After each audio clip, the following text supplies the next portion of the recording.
네, 오늘 저는 신발에 대한 얘기를 좀 하려고 합니다.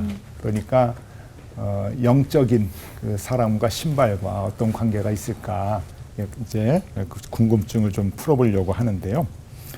성경에 보면은 믿음이 있다, 없다, 예수님이 표현을 하신 것 같습니까? 안 하신 것 같습니까? 믿음이 있다, 없다 구분을 하셨어요. 이 믿음이 없는 패역한 세대들이요. 뭐 이렇게 혼도 내시고 그랬는데, 그러면은 믿음이 있다 없다 할 때 이제 믿음이 있으면 그 믿음에도 레벨을 좀 이렇게 정해주시는 것 같아요. 믿음이 적은 자들아, 또 믿음이 큰 자다 이렇게 칭찬도 해주시고 책망도 해주시는데, 저는 이런 것 같아요.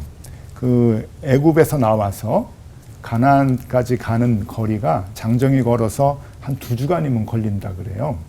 그러면 이 상황에서 낮은 수준의 믿음이라고 하는 것은 이스라엘 백성들이 40년 동안 갔잖아요. 40년 동안 걸릴 길을 2주간에 주파해 주십사 하고 의뢰하고 믿는 그 신앙은 레벨이 좀 낮은 것 같아요. 그런데 모세는 어떤 신앙을 가졌냐면은 2주간이면 갈 수 있는 신앙을 거리를 40년 동안 하나님이 삥삥 돌렸는데 그거를 신뢰한 거예요. 그러니까 이거는 레벨이 굉장히 높은 차원의 믿음이잖아요. 아, 이게 모세가 우리하고 다르네 하는 생각을 하면서 모세의 믿음이 참 부럽고, 근데 모세가 어떻게 해서 그 믿음을 갖게 됐는가 이제 거슬러 올라가 보면은 출애굽기 3장에 하나님을 만나는 장면이 나와요. 호렙산에서 떨기나무에서 막 불꽃으로 나타나신 그 하나님을 만나면서 대화를 하는데, 하나님이 모세에게 처음으로 이런 얘기를 합니다. 네가 서 있는 땅은 거룩한 땅이니 신을 벗어라 그래요. 그래서 모세가 이제 신을 벗잖아요. 신을 벗는다고 하는 게 그 팔레스틴 지역의 사람들이, 유대인들이 어떤 의미를 갖는가 하면은 주인 앞에서 내가 종입니다 라고 하는 표현이죠. 왕 앞에서 내가 신하입니다. 그러니까 당신이 나의 주인입니다 라고 하는 그러한 그 표현으로 신발을 벗는 거예요. 상대방 앞에서. 지금 모세는 하나님을 떨기나무 앞에서 만나서 하나님과 대화를 하는데 그 하나님을 이제 자기의 주인으로 삼는 거죠. 주인으로 삼는다고 하는 게 말처럼 그렇게 쉬운 게 아니라, 이건 뭘 얘기하는 거 아니면은 당신이 나의 주인이기 때문에 이제부터 내 삶은 당신이 주관하는 겁니다. 그러면 뭐가 변해야 되는가 하면은 나의 시선이 변해야 되는 거예요. 내가 나의 주인의 마음으로 세상을 바라보고 주인의 마음으로 사건을 바라보는 거죠.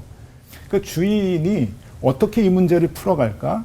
주인이 이 상황을 어떻게 대처할까라고 하는 것을 생각을 하면서 쫓아가는 게 종된 사람들의 자세거든요.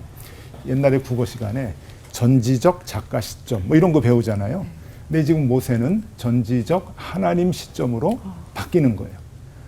하나님은 누구신가? 창조주시잖아요. 그러니까 전지적 창조주 시점으로 시각이 바뀌는 거죠. 그러니까 광야에 먹을 게 없어도 먹을 거 주실 거야. 광야에 사막에 물이 없어도 저 바위 속에 물이 있을 거야. 먹을 게 없어도 만나 그리고 메추라기 다 확신을 하고, 그리고 그것을 부정하는 이스라엘 백성들을 오히려 설득시키면서 가나안까지 가게 되는 것이죠. 이것이 이제 시점의 변화, 그리고 전지적 창조주의 시점으로, 아버지의 시점으로 바뀌는 것이다 라고 하는 거죠. 이게 영적인 사람들의 아주 놀라운 자세의 변화가 아닌가 생각을 합니다. 그래서 저는 이것을 이제 신발을 벗으면서부터 시작이 됐다. 그러니까 신발은 단순히 그냥 신발을 벗는 게 아니라 우리의 시각을 나의 육신의 생각의 시각에서 전지적 창조주 하나님의 시각으로 바뀌니까, 뭐 바다 위를 걸어오시는 예수님 이해할 수 있죠. 오병이어의 기적의 예수님, 창조주면은 뭐든지 하실 수 있죠. 못하는 게 더 문제죠. 그죠? 육신의 생각으로는 이게 어떻게 가능할까 생각하는 그 신비한 일들도 창조주의 시각으로 보면은 다 가능한 거고, 우리가 그런 영적인 사람이 되면은 그러한 것을 기대하고 또 그러한 것을 보면서 그러한 것에 대한 감사를 느끼고 살아갈 수가 있는 거겠죠. 우리 시청자 여러분 신앙생활 하면서도 난 왜 이렇게 육의 사람으로 머물러 있을까 그렇게 걱정하시는 분들 많이 계시는데 아닙니다. 의외로 쉽습니다. 신발을 벗으면 되는데 그것은 우리의 그 시각을 육신적인 마음의 기준에서 하나님의 마음으로 창조주의 마음으로 사물을 바라보고 사건을 바라본다고 하면은 그때 창조주께서 어떻게 해결을 해 주실 것인가 하는 것에 대한 기대를 갖게 되고 또 그 모습을 보고 이해하고 감사하게 될 것입니다. 그러한 영적인 변화가 여러분들에게도 일어나기를 소망합니다. 아멘. 기도하겠습니다. 주님, 혹 이 방송을 접하는 분들 중에 삶의 힘든 터널을 지나는 주님의 자녀들이 있지는 않습니까?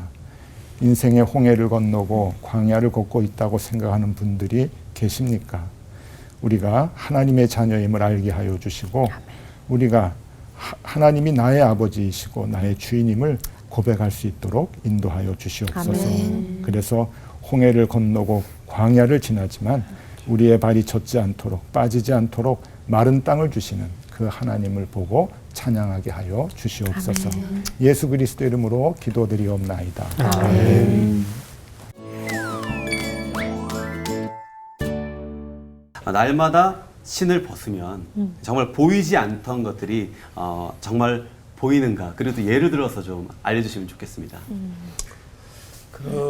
제가 먼저 말씀드리면 모세 아까 말씀을 하셨는데 모세의 경우를 따지면 신을 벗으면 자기 발부터 보였을 것 같아요. 감춰졌던 자기 발, 더러운 발, 더러운 발. 그러면서 저 같으면 그 더러운 발이 어떻게 하나님의 거룩한 땅에 설까 이런 고민했을 텐데 그 목사님 말씀 그 시점이 좀 바뀐다는 게 그 3장에도 나와 있죠.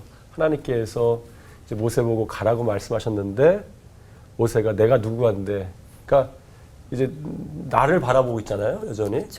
그런데 관점이 하나님께서 네가 누구다 말씀 안 하시고 내가 너와 함께 가겠다, 이 관점을 좀 바꿔주셔요. 그래서 이 날마다 벗으면 하나님이 좀 보일 테고, 하나님이 보이면 좀 다르게 보이는 게, 성경을 보면 전 엘리야가 좀 생각이 났어요. 엘리야가 그 갈멜산에서 기도하잖아요. 조그만 손바닥만한 구름 같고, 뭐 우리가 보면 그냥 구름 같은데 이 사람은 큰 비를 받잖아요. 야, 그러면 성경을 통해서 알게 되는 건 우리의 날마다 신을 벗고 관점이 바뀌면 조그만 구름 같고 큰 비를 볼 수 있는 사람이 되는구나. 저는 그렇게 생각했습니다. 저도 뭐 비슷한 얘기인데 예를 들면은 우리가 그 카메라로 사진을 찍거나 그럴 때 이제 초점을 맞추잖아요. DSLR 같은 경우에는 이제 초점을 맞추면 희미하다가 뿌옇다가 초점이 맞으면 선명해지고, 망원경을 볼 때도 이렇게 조절하는 게 있어요. 초점을 이렇게 좀 돌리면서, 그러면서 초점을 선명하게 이렇게 볼 수 있게 되는데, 저는 그 육적인 마음을 갖고 시각이 아직 내 그 육적인 시선으로 모든 걸 보면은 다 뿌연 것 같아요. 뭔가 문제가 있을 때도 그렇고 나의 장래를 생각할 때도 그렇고 이렇게 뿌연데, 이게 영적인 게 그 다이얼을 돌리는 것 같아요. 하나님의 마음으로 초점을 맞추면 선명하게 이렇게 초점이 탁 맞아지면은 안정감이 느껴지죠. 확실하게 알고 그걸 느낄 수 있으니까 그것이 영적인 삶의 모습이 아닌가. 그래서 좀 초점을 맞추는 게 좀 필요하겠다 하는 생각을 좀 해봅니다.